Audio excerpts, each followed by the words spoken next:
It's a really valuable skill that I've learned from designing, is just like how to respond to feedback, how to think about an audience. It's like kind of goes to what you were saying about Amazon people, and like some people trashing the book, but it's not for them. And it's thinking about, okay, who's my target audience, right? Because not everyone's going to like every design that I do either, but you have to think about your target audience. Otherwise, like you're just creating this like very vanilla piece of work. Hello and welcome to Creativity for Sale podcast, a show to help you start and grow your life-changing creative career and business. My name is Radim Malinage and creativity changed my life. You see, I believe creativity can change your life too. I even wrote a book about it and it inspired this podcast. I've set out to interview the world's most brilliant creatives, designers, writers, musicians, makers and marketeers about their life-changing experiences with creativity. If you ever wanted to know how people go from their humble beginnings to the pinnacle of their success, our conversation should provide you with an intimate look into triumphs, challenges and untold stories behind their creative endeavors. We also discuss the highs and lows of creative careers and creative life. So, thank you for joining me on this exploration of passion, creativity, innovation and the boundless potential within us all. Let creativity change your life. Are you ready? My guest today is an author, educator and creative director specializing in branding and editorial design. Currently, he's the creative director of Fast Company, a monthly magazine focused on technology, business and design. He guides a team of art directors and photo editors who create visuals for all expressions of the Fast Company brand. His recent debut book title, Creative Endurance, is a practical guide for staying motivated and achieving your goals. It's my pleasure to introduce Mike Schnaidt.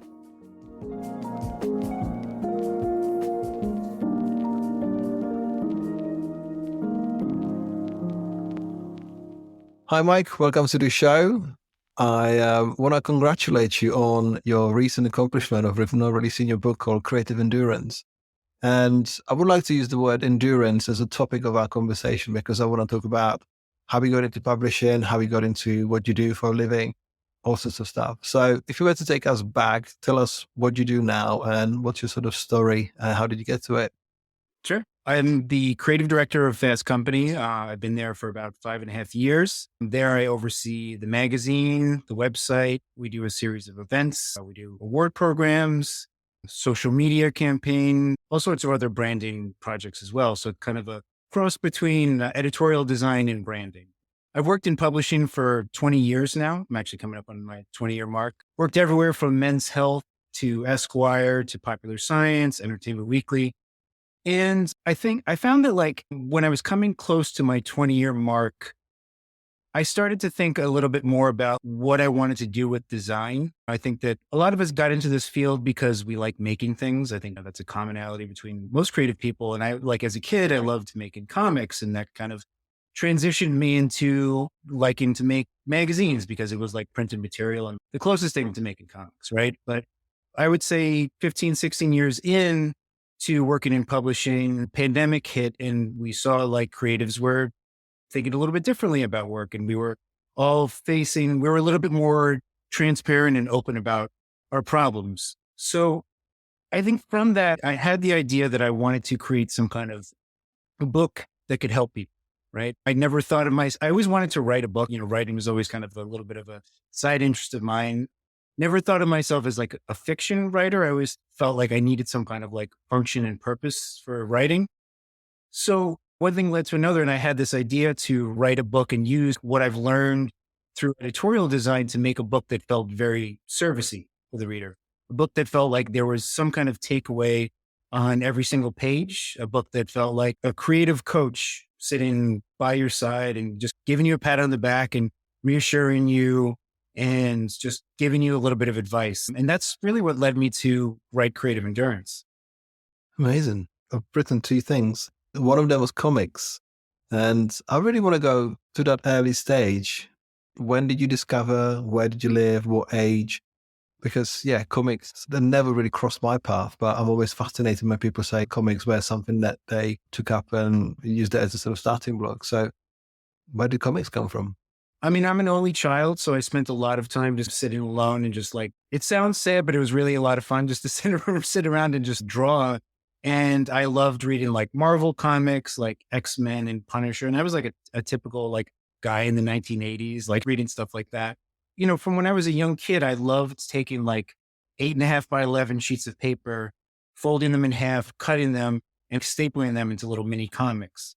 And I would like draw the cover, and it was usually some kind of copy off of like Wolverine or Cyclops or something like that.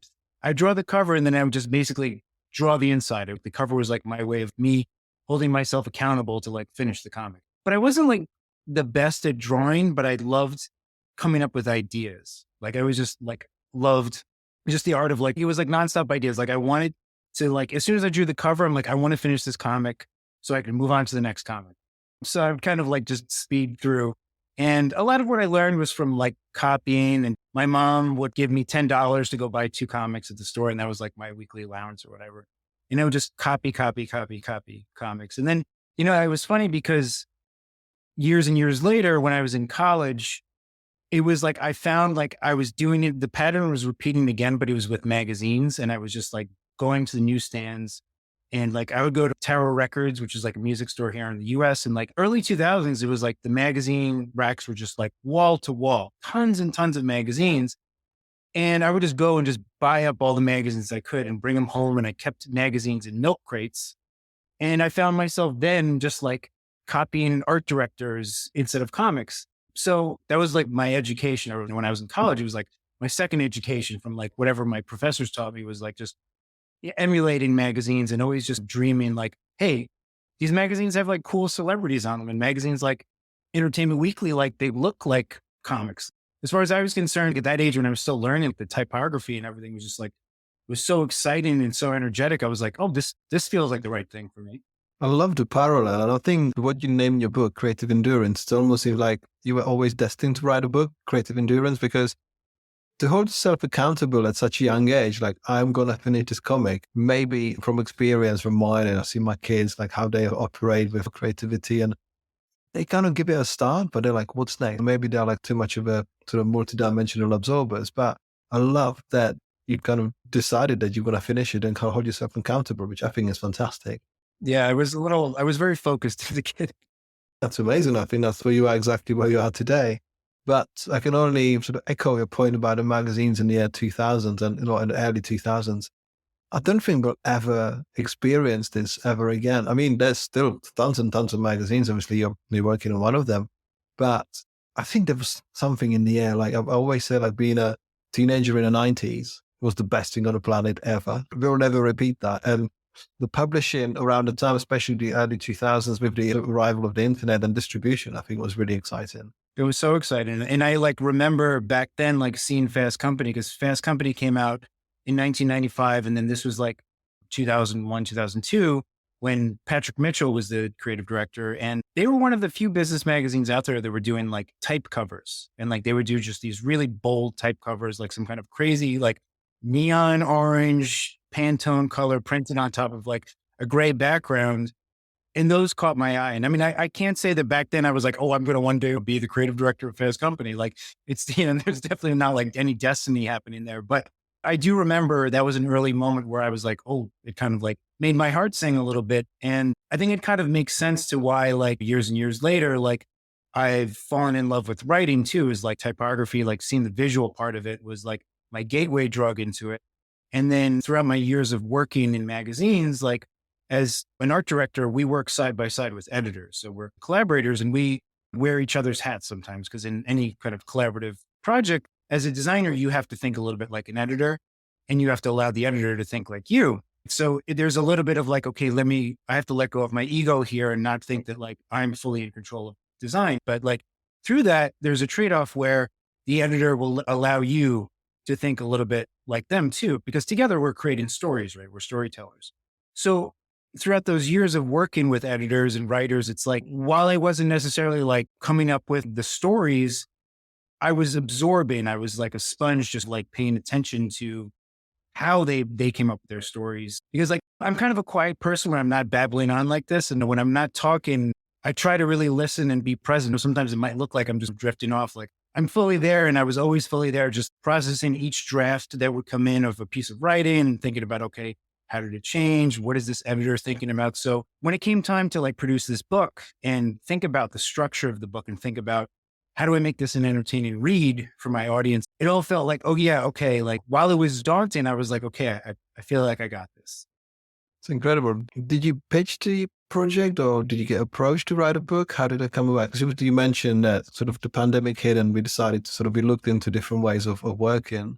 And I like that you said that it was still like, it's meant to be, the book meant to be a sort of creative coach, like something that you learn from it.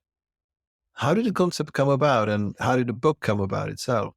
So I started teaching in the beginning of the pandemic or in September 2020. So I think that by teaching design, that's when it started to kind of really spark this desire to want to find some kind of greater purpose. I really enjoyed teaching the students and helping them and enjoyed like learning about a totally new generation and seeing what they were going through. And that started to make me think more and more about, okay, I feel like people need some kind of coach, need some kind of guide. A few years into teaching, when we were finally back in person, I started teaching at this school, Kane University. It's in Jersey, about 20 minutes away from where I live in Jersey City. And it was my first semester teaching there. They asked me to give a presentation on myself. And, they were just kind of like, as many people do when they say give a presentation, they're just like, yeah, show some of your work. And like, I don't love just showing some of my work. Like I like telling a story. And I thought, let me challenge myself and tell a story that talks about the parallels of my career as a designer to the parallels of my hobby as a runner and how the two have fueled each other because I'm a daily runner. So every morning I get up and I run 3 to 6 miles. And I think maybe in my 20s, it was like, oh, I want to run so I could just eat a burger every day and have a beer. But like, then it became much more of a mental thing and just provided clarity throughout my day. And I thought there's something to this. And also throughout my career as a designer and a runner, I've grown as a runner. So I've grown from like a guy who like just runs a couple miles a day to somebody who's run 3 marathons. And that worked on the same track as me growing from a designer to a creative director. So anyway, I gave this presentation and then afterwards, a professor I'd never met before came up to me and she said, Mike, you've got a book idea on your hands. She said, there's like the whole like Nike just do it crowd. And I think you should try to pitch a book. So with her help, her name was Robin Land. I owe her a lot of credit because she saw something in me that I didn't see in myself. But when somebody says like, hey, write a book or you should write a book, like you can't ignore that, especially when the thought's been kicking around in your head. And I was like so excited that she saw some potential in me. I didn't even think about, oh, this is going to be really freaking hard to do. I'm just going to go for it. So yeah, I just put together a proposal with her help. I pitched it to like probably 20 something publishers. I got a lot of rejection letters because the initial idea was this book called The Runner's Guide to Design. So it was very specific. And because I thought it would be funny, like I thought nobody's written a book like this before. And if you like running or design, it'll appeal to you. And I did pull up a lot of stats about runners in the world, but people didn't buy it. But then my publisher, Rockport, long story short, they saw the proposal, we talked about it, and they said, it's a good idea, but it's not your first book. This feels like it could be your second book. And that was like, okay, now they really see something in me. They feel like this could be my second book. And I shaped it into something that felt more universal. And that's what became Creative Endurance. And through that, I became, it was really a satisfying process because it helped me kind of grow out of like, okay, let me write this book for myself and let me write this book for everybody else. So it started as maybe a little bit like a memoir. And then like it grew into much more than that. That's an amazing story, Mike. In my talks, I've got a section where I talk about 3 superheroes and the 3 superheroes that used to run past my old house that were running every day: mud, winter, snow, everything. And I always ask in the audience, which is mainly designers, who's a runner? And you know what? I think out of about 500, 600 people so far, about 5 hands got up. And you're thinking, like, how is it that I know so many runners? So many of my friends are runners, designers are runners there, my friend Mark McKee from New York, from Creative Factor, like he's an amazing runner. Like, I know so many designers who are endurance athletes, but we are older. Because when I was in my early 20s, I didn't bother. I used to be almost professional ice hockey player. And I only got into ice hockey because I hated running at that time. I didn't have that patience, that I'm in my mid 40s now. And the patience is plentiful. I'm a daily cyclist and I do these sort of 100-mile cycles, no problem now. It's just, you have to be more prepared to ache, to hurt, to actually put the endurance in. Actually you have to be ready for the fact that it's not going to be easy. And I think that's a testament for like mid-career points where you realize, you know what? It was hard work to get to this point. Put on your shoes every day and run just because of that burger and that beer that you want to burn off. And that's pretty much half of the reason, but you can never outrun a bad diet or outcycle bad diet. And I've tried that. It doesn't work. And I like that. What I'm still getting from this conversation is this endurance that you're grateful for someone to finding that little nugget, and you want to do that same thing with your teaching, which obviously you want to give something back. Because I very much agree with the fact that you're writing a book for yourself at first, and you want to remind yourself almost of the checkpoints that you've got to, like how far you got there. Because I never understood that when musicians said, look, we made the record for ourselves. I'm thinking, well, you want to sell it, right? You want to get it to other people. And then you realize, well, there'll be people who will connect with it, people who will hate it. You might convert them later. And some people who actually liked it might go, you know what, actually, there was nothing in it for me. Actually, I had time to spend with it. And what always confuses me with the book pitch is that you try to get someone like a full experience through just a few pages of paper. Like, I mean, I've never had to pitch because, my story is different, but it's just like, how do you break into it? And it kind of almost seems like a link with the magazines where you give people as much information as you can, as you give page allowance and that kind of stuff. With the runner's philosophy, is that going to be a second book? I'm thinking a little bit, I would love to write a book more about like careers and demystify creative success. Because I think since I've started teaching, I think a lot about the younger generation and how they like, when we have guest speakers come to the class and like, they're like, their first question is just like, how did you get here? Right. And they have no idea how they got there. Right. So I think that a book on creative success like speaks to a younger generation, but also nobody like works the same industry for their entire career now. Like we want to constantly like evolve and grow. And I think even as me as an example, like I'm morphing into a designer. I already am a designer, a writer, but like we all want to grow to some degree and think about how can we continue to change. So I think that a book on that kind of demystifies a creative career could be valuable for people. And I really loved part of writing Creative Endurance. One thing I loved was like talking to so many types of people. And I didn't think that going into it, and certainly not when it was a book about running, that I would talk to an astronaut or that I would talk to a Nordic combined skier or a race car driver, but that those are just different directions that endurance took me to. So I would love to write a book where I talk to an even broader group of individuals too, because I love learning about other people's jobs. I love the interview process. I love just sitting down and just following my curiosity and like asking people questions and then finding ways to turn their answers into serviceable tips for the reader. I love that part about your book that you flip the concept on its head, because you got creative endurance, which is, okay, I'll be talking just to creative people, but your interviews, like, I just found a really interesting addition to the whole topic and the structure of the book. Let's talk about interviews. How did you get to reach out? How did you write even a short list of who you're going to speak to? And how are you going to reach them? How did you get in contact? Did your editorial contacts help? And how did you do it? And how did you connect interviews? Because obviously you and I sat on a book panel last year at a conference, and I was fascinated. I was like, your first answer was like, I want to turn this into a documentary. And I'm like, fuck, that's a good idea. I should have thought of that. But obviously your interviews, because we have a different style, we do different things. And I was really fascinated by that. So if you can tell us more about the interviews and how did that come about and what did you learn from it? And I know a little bit, but I want to know more.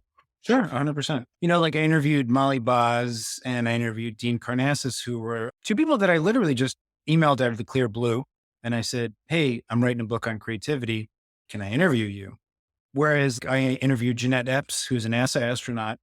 And one of my editorial contacts gave me a contact for NASA's PR, which was like a very surreal moment, in my career, just like emailing with NASA and explaining to them, hey, I'm writing a book on creativity and I want to talk to one of your astronauts. And they're like, how, what? And I'm like, I promise I'm not trying to get any kinds of like trade secrets. I'm not a spy or anything like that. Because I was like, listen, being an astronaut is like a dream job, like for all of us when we were kids. And I interviewed a 9-year-old and it was just like somebody around the block for me who just draws a lot. And I was like, it would be really fun to interview a 9-year-old. And then at the very end of the process, I met this really cool 76-year-old at a coffee shop. And that felt like the bookend moment, because I'm like, okay, well now I'm speaking to the concept of endurance by showing just like a whole spectrum of time. Right. I think part of it was just like, I was just fire hose creativity moment where I want to talk to a race car driver. Right. I want to, I've got a runner, I've got a skier, I want a cyclist in the book now. Oh, I want a story about somebody who swims. So I was just like, I wanted to get a little bit of everything in the book. It's a skill that I think from creating packages in the editorial world. And, we always try to create like these well-rounded packages that can speak to a wide variety of audiences, that I started to think in that mode where like, okay, let me just like, I need all these different types of people, because that was like when I was really thinking about creating a book that was more universal, right? And like giving a little bit of something to everybody. So not just giving something to like my students, but what about somebody out there who's 55 years old and is an insurance sales agent or something like that? Like, how can I give them just like one little story that would fascinate them? So basically it's just like I was following my curiosity, emailing people nonstop. I have 39 different interviews in the book. I probably emailed and pitched to twice that many people. Some people didn't get back to me. Some people are just like, no, thank you. But yeah, it was a really fun journey just to like search for people, and just, you start to learn how you can be creative in different ways. And just the internet's an amazing place, and you can just find a lot of people and a lot of types of people. I think, what was the most surprising thing you've learned for the interviews? What was like, because I love the diversity, and to even think about, I'm going to interview an astronaut. That's fantastic. But what have you learned? What was the most surprising thing that like, it seems so obvious? I think that the thing I learned, and I think the thing that changed me fundamentally, was like, I would go into an interview thinking, okay, this is what I want to get out of the person. This is the information I need. I want to talk to this person about how to deal with revisions or whatever. And 5-10 minutes into the conversation, I'd be like, oh, we're not talking about revisions. What they're talking about is just so much more interesting. Right. So as an example, when I talked to Billy DeMong, who is an Olympic gold medalist, his event was Nordic combined skiing. And when we first got on the call, he was like flush. And I was like, you look flush. What's going on? He's like, oh, I just finished a 3-hour workout. And he explained to me how he was on the treadmill, and he was just running on the treadmill. And I was like, how do you run on the treadmill for 3 hours? That just sounds ridiculous. And he said, I just put a Post-it note with a dot drawn in the middle of the Post-it note, and I put it on the wall, and I stare at the dot, and I just clear my mind. And that became this whole bit that I wrote in the book about focus. And I can't remember what I went in there with the plan for, but I was like, this story is just so out there that I have to write about this. And it was like a liberating moment where I was like, okay, I'm interested in this. And if I'm going to write about this in a way that reflects my interest and my enthusiasm for the topic, ideally I get the reader interested in it. And it was also just a lot of fun to draw these connections and say, okay, how do I turn this story about this guy running on the treadmill for 3 hours, right? And he had so many other great stories that I tried to work into the book, but I was like, this one story that was totally unplanned, like it has to go in there. So it was like, you're a musician, like jazz, I guess. And I can't play music, but it's like you're improvising. And something that like I may not have been as good at years ago as a designer, because as a designer, it's like, we're kind of obsessed with like structure, and designing editorial. It's like I create the look for these packages and it'd be like, okay, it has to fit into this grid and has to be this word count. And it was like, okay, well, if I want a really good, satisfying book, I have to know like when to zig and when to zag and just go with the flow of things. So I just learned that if somebody has a good story for you, when you interview them, you go with that. I'm fascinated by the dot on the Post-it note. I'm absolutely fascinated. It reminds me of the book by Flea from Chili Peppers. He was describing someone who was literally playing the same note, same strum for hours. They were thinking, he's a bit mad, right? And then they realized that's like a master of Zen. Like if you can do that for hours and still like just focus on that, like a master meditation, it's just like, how do you do that? Like, because we think that stuff just seems wrong, because when you think about it, we wake up every morning and we just it feels like we just jump on the highway and just go, because everything's so sensory. Like we don't have so many, like by nature, we got so many like different thoughts and different sensations that we explore. And it just feel like, where do we stop? Because now we have to tell ourselves like how to do this stuff, because you described it as you're learning, and so you're taking bit by bit, because when we start in the industry, when something smells and tastes good, you're like, I want to learn everything now. I want to do most of it now. You don't necessarily think about how am I doing it. You're just doing it because it feels incredible. Whereas you think you need all 8 hours a day or 10 hours a day. Whereas when you grow older, you go like, I'm happy with 2 hours because I'm spending 6 hours thinking about this. Because it's just like we learn through the edits, like the funnel of output, and you sprinkle everything inside and just you thinking, okay, what am I going to do? How am I going to do it? What's the concept I'm going to make first, second, third? You're going to try it. Whereas when you've tried it already in your past, you know that you don't have to do 7 different concepts because you know that one, you can finesse it. You can actually spend more time on it. And I think that's, again, the endurance thinking that you can actually, I can push back because it's going to work. It's going to be fine. And we can then focus on just that one thing alone. So you mentioned adding your second skill, so your second title as an author. How did you find your sort of written word next to your design skills? Because I've been mentioning it pretty much, I think, on every episode of this podcast that I could never understand people who went from design into writing when I was at the beginning of my career, 10 hours a day in Photoshop. I was like, why do people write books? They were great, but you need to be almost like a completely different person. Whereas what you said earlier, like you can change your career as often as you want. And I'm a firm believer that you don't have to have a linear career. You don't have to be like start at the bottom and be the CEO and then retire and just drop dead. Because we can do these amazing things, like it's pretty much how our ancestors, our predecessors pretty much like work. They're like, you work in a factory, die in a factory, pretty much. So I think it's liberating because we can actually learn so much more from one another, and the democratization of information is just, we can do amazing things every day if you're willing to do it.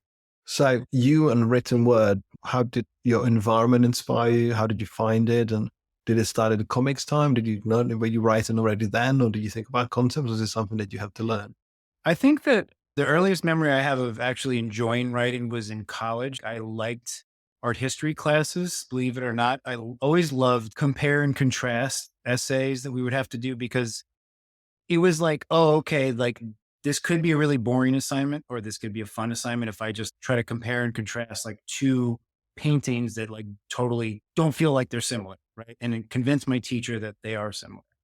I wouldn't say I was the best writer back then, but I do remember like moments when teachers would say, hey, you're good at writing. So like, as if you can't tell already, like I do really well with encouragement, and when people like say, pay me a compliment, it's something also like I'm trying to like give other people compliments because it's my way of paying it forward, because those little compliments, as you can see, go a long way. And you may not realize that like younger me was trying to be a writer. So when a teacher says, hey, you're pretty good at writing, like that's going to stick with me for decades and decades. So, it started there. And I think that throughout the years, I had to write little bits, maybe like for award submissions and share with like my editor in chiefs at my jobs. And it's funny because they would be like, oh, you're pretty good at writing, Mike. And it was always kind of like, oh, like they were surprised, like, hey, designer could write. So I think that like building on that confidence, it was just like, okay, let me try to write this book. My style of writing for creative endurance evolved a lot over the course of time. I really don't feel like I got it until the very end, because I must have rewritten it like 7 or 8 times, because I was like, I designed it so I could like just go back in the text and like I would rewrite it over and over and over and over until I felt like, okay, this now sounds like a friendly creative coach. I eventually was like, okay, I know that the tone that I want this book to take. And I was reading a lot while working on the book too. And I remember reading like Stephen King's book on writing, and he would talk about like the ideal reader. And then like I started to think more and more about somebody who's in their mid-20s, some young designers that I know, and thinking, okay, if I'm speaking directly to them, how do I keep them engaged? The very early version of the book, like it was like, I wrote it in like second person, and it was like Tony I was like, I want to write a book that's like a wacky Tony Robbins kind of book where like, it sounds like the narrator's like yelling at you. But then like my editor was like, we'll give you a lot of creative freedom, but not this. Did you, with the tone of voice, like how you project yourself, because of you said you rewrote it quite a few times, did you ever feel like you didn't know how it should sound? Like, that happens with a creative process, with a visual creative process, that you never know, am I a creative chameleon? Am I borrowing from a style, from a trend? Am I borrowing from preset ideas?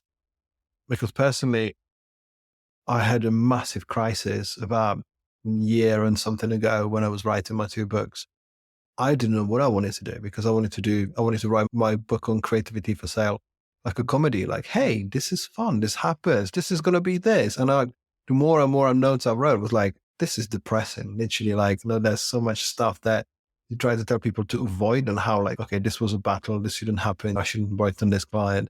Shouldn't have said yes to this. And you kind of like, okay, we're learning from this. We should be trying to tell people, let's make it upbeat. And every book attached when I was writing threw me completely off course. I started reading the Subtle Art of Not Giving a Fuck, so, which is like brash and happy. And I was like, oh, let's write it really funny. And then I read Jimmy Carr's book, which is, I think, one of the best books on creativity. Is, if you know the English comedian Jimmy Carr. And I was so like thrown confused. And I realized, well, you've written 4 books before. Why don't you just write them in the same way? Because they work. What are you trying to do? And you're thinking, I think there's a reminder. It doesn't matter how far you've gone and what you've done, and like, just be yourself. It feels so hard to accept it and to do it because I remember like opening a paperback by Jeffrey Shaw, which is like the Self-Employed Life. It's a beefy paperback with words and words. And I'm like, I'll never do that. Like, I can't, because I was like, and then we had too many words. Like, we could have written 3 paperbacks, just like, oh shit, because to borrow a quote from another Chili Pepper, the drummer chats me and says, the most interesting shit happens at the end. Once you oil your wheels, once you get going, then you get started. That was the reason why I did 2 books, because it was like, we're going to get going.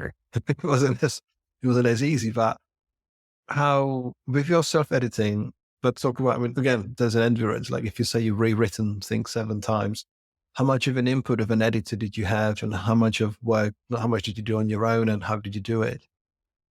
I did not really know what I wanted the voice to be in the beginning. Like, I'd be lying if I said I did. The thing I knew that was like, I would eventually get it. The feeling I was chasing was like, when I get it, I'll know it.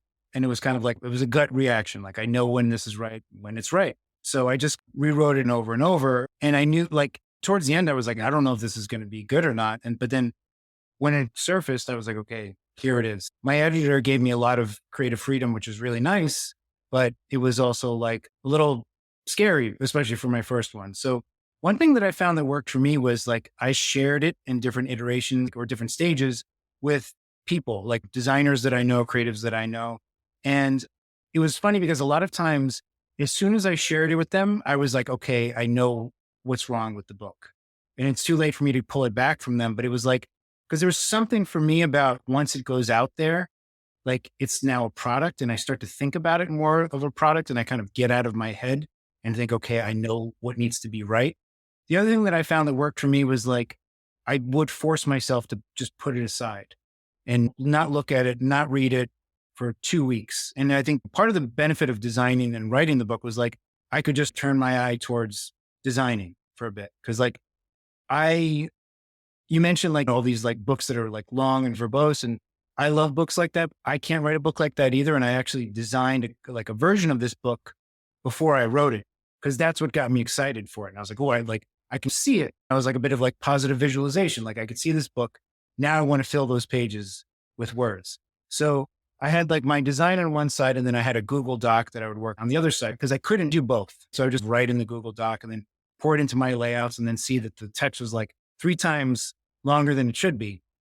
And one of the goals for me was like, I just wanted it to be a really good, fast-paced experience, because I thought like, okay, well, the idea is endurance. The book should move quickly. And I wanted to kind of function like Aesop's fables, where you get a little bit of a story, but you get to the moral of the story quickly. So I was thinking a lot about like density of information. And I really wanted the book to be dense with tips, and to give stories that would make the tips memorable, because I think tips on their own are just whatever, but just to give like good stories along with it too. And I think that once I got it into layout, and once I started to cut it down and see it shorter, and I started to see it come together. And you mentioned like finding your voice or leaning into your voice. I would think a lot about I would draw parallels between me as a writer and me as a designer. And one thing that I've experienced, like with every Fast Company cover, is like, because I try to design every cover so it looks totally different. And like I said earlier, like as a designer in my earlier years, I was obsessed with structure. And now at Fast Company, I try to make a look of the covers by not having a look. But that's really hard because I can't lean on a template or anything like that. A lot of times I'll pull design reference and I'll think, well, I want to design like this, or I want to design like that. And my head starts spinning when I just say like, screw it. And I don't look at any of that stuff. And I just sit down and design the way I want to design. That's when it comes together. There's a parallel there between what you're saying about writing. And I felt the same thing where it's just like, okay, let me stop trying to write whoever I just read last week or whatever. Let me just try to be myself. And that's when I just felt like it all flowed and came together. I think you're a brave man for designing it first and then writing it and then doing two things at the same time, because your book is beautifully designed. It's very much a nod to your obviously editorial work, and it feels like, for me looking at it from England, it seems like it feels very American. It just feels like how it's done. And that's great because it's nice to see something that's not another one off, you know? I think when I see the paperbacks, I'm always scared of like just the sheer volume of words. It's just like, how do you make it palatable? How do you make it digestible? How do you actually get, because I have spoken in my publishing career so far, I've spoken to lots of designers, and surprisingly, not many of them are fast readers or even heavy readers. You know, they're not engaged readers. It's a nugget of wisdom. Okay, what can I get? How little do I need to read to actually get this? And how can I move on? And it's getting that research and getting that information from people. Like, how do you create products that are more engaging than regular paperback? But how do you make them over designed like a heavy magazine story?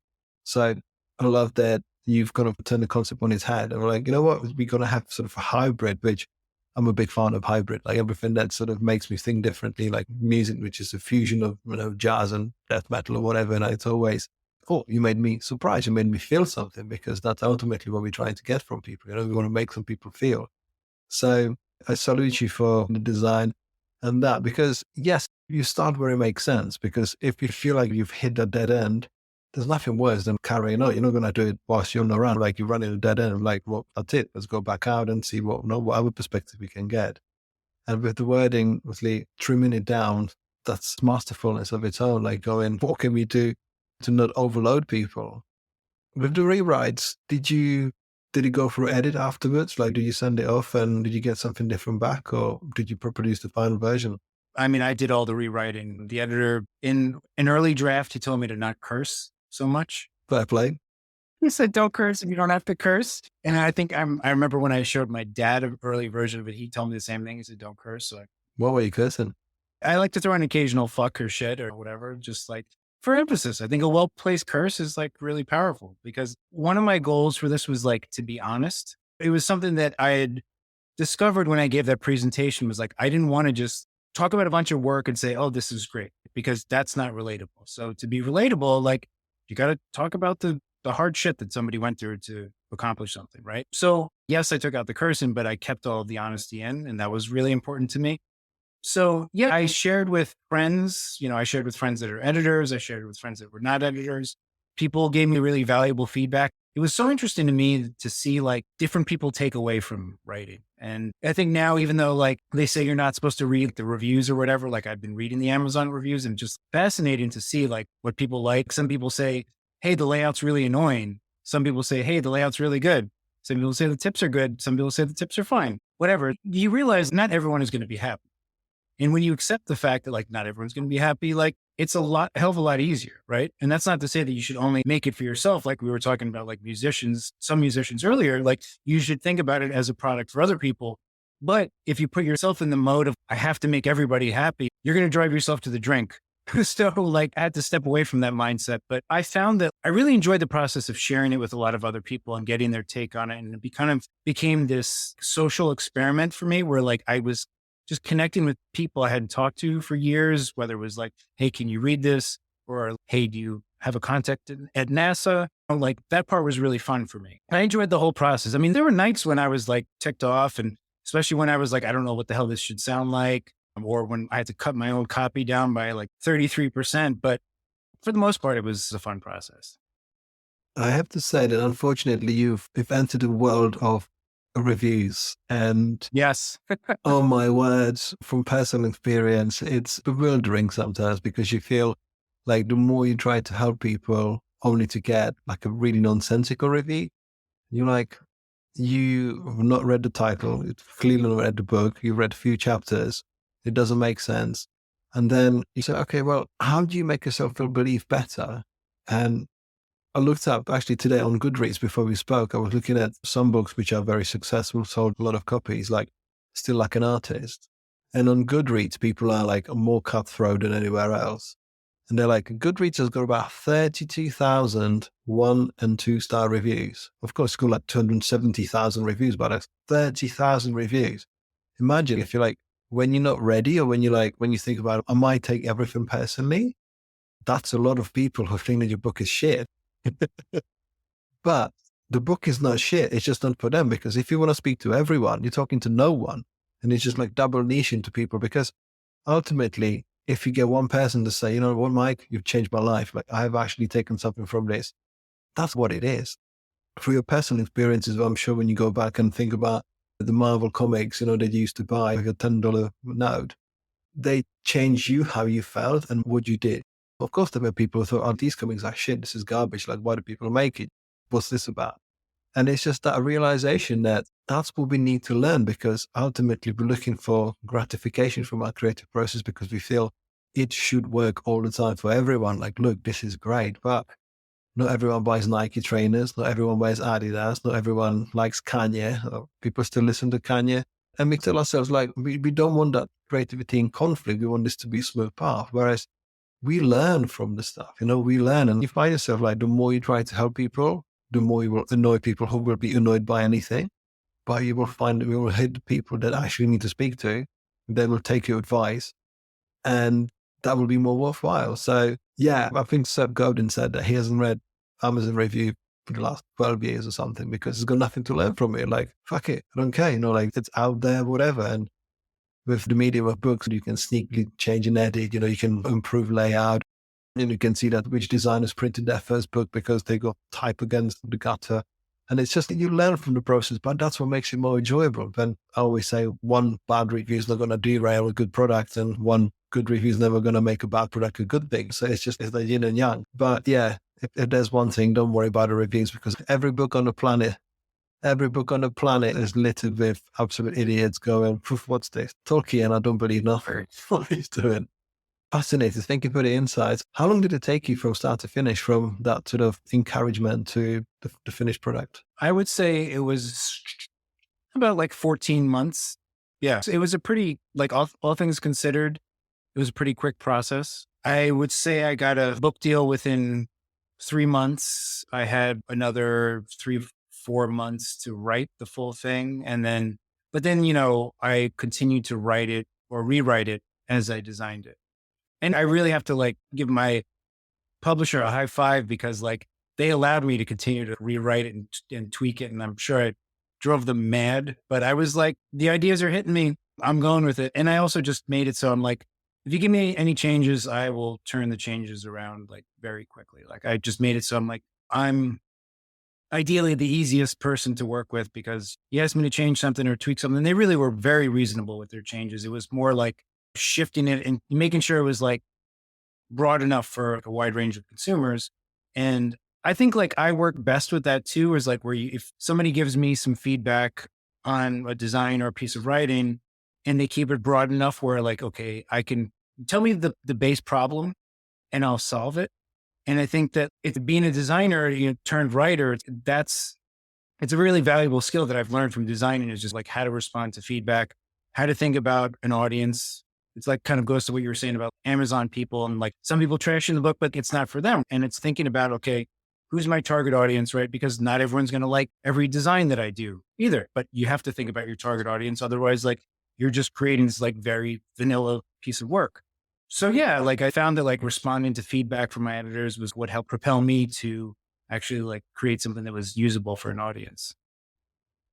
Before I let you go, I need to know about a cover design, because obviously you produced these most amazing covers for Fast Company. And it was nice to meet you a few months ago, because I'm a fan of Fast Company.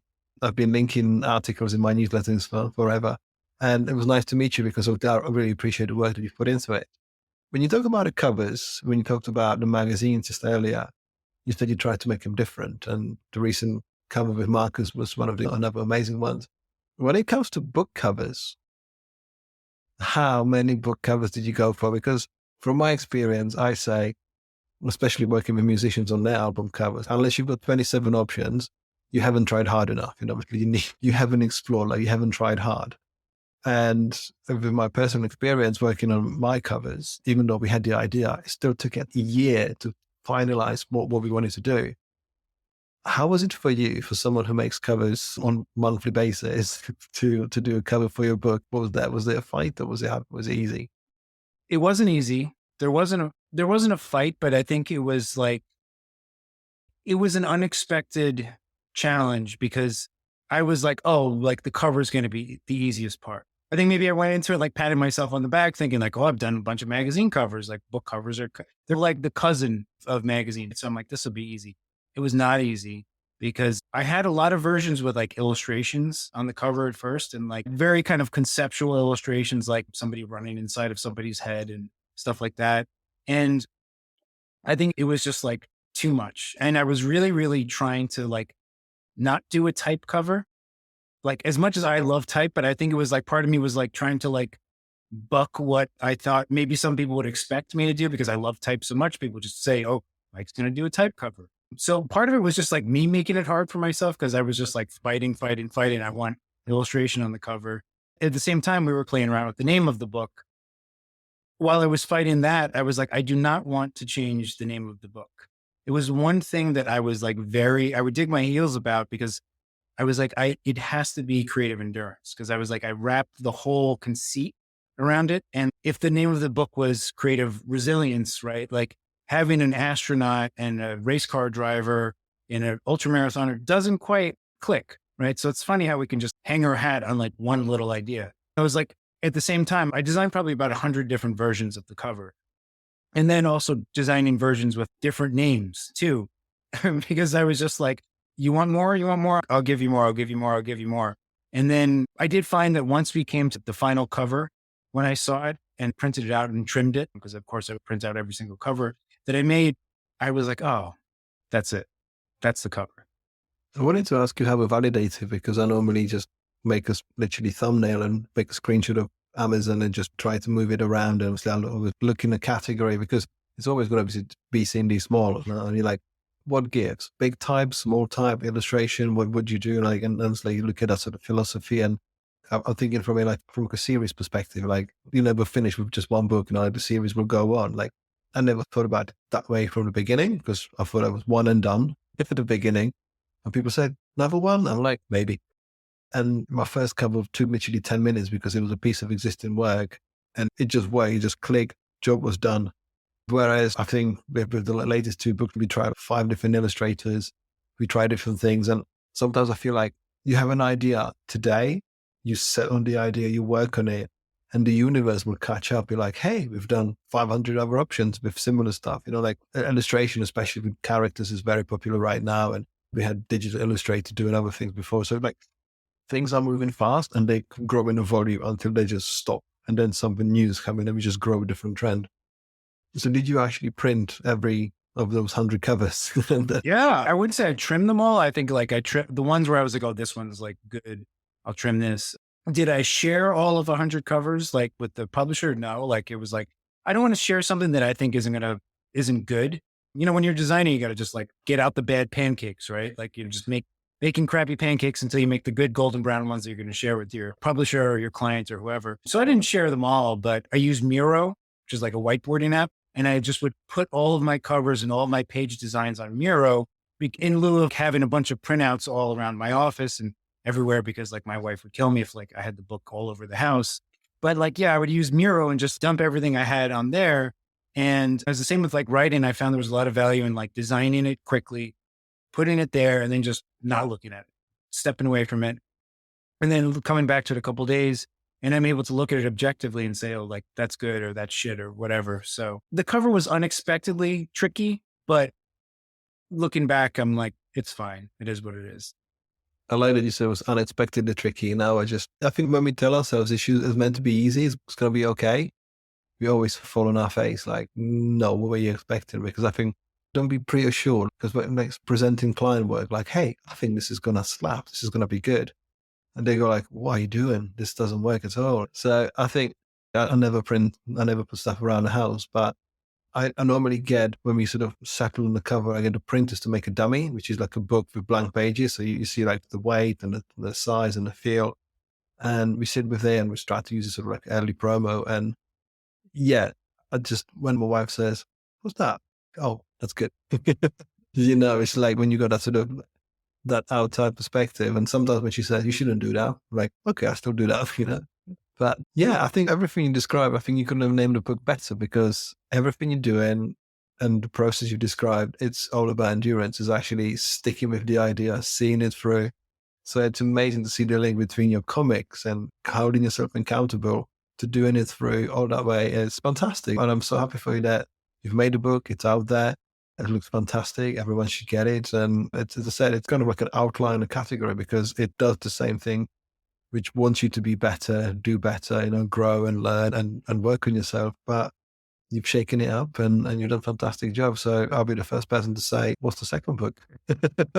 I guess there's not a running philosophy, but it's, I think, something on there. You've got something there. And Mike, this is the encouragement. So you've got to make it now. Yeah, I know. No, I know. I feel the encouragement happening.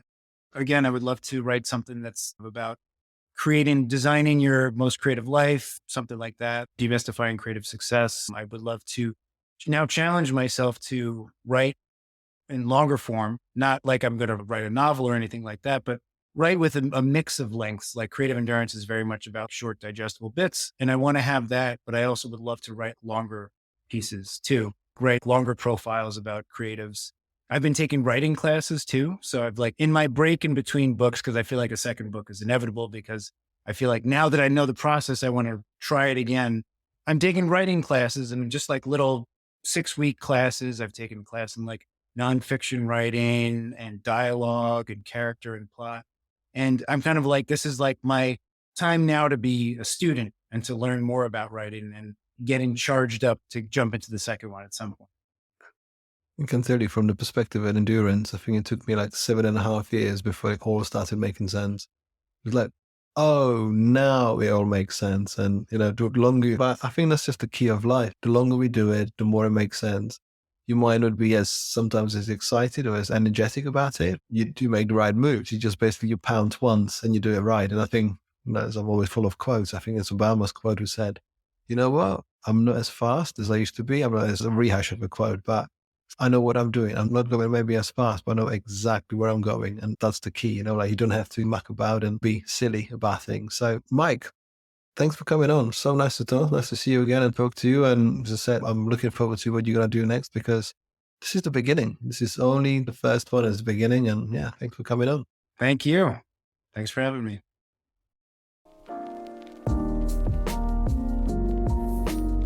Thank you for listening to this episode of Creativity for Sale podcast. The show was produced and presented by me, Radim Malinic. Editing and audio production was masterfully done by Neil Mackay from 7 Million Bikes Podcasts. Theme music was written and produced by Robert Summerfield. If you enjoyed this episode and would like to support the podcast, please subscribe and leave a rating or review. To get your own action plan on how to start and grow a life-changing creative business, you can get a copy of Creativity for Sale book via the links and show notes. As always, keep those creators' fires burning, and until next time, I'm Radim Malinic, your guide through this exploration of passion, creativity, innovation, and the boundless potential within us all.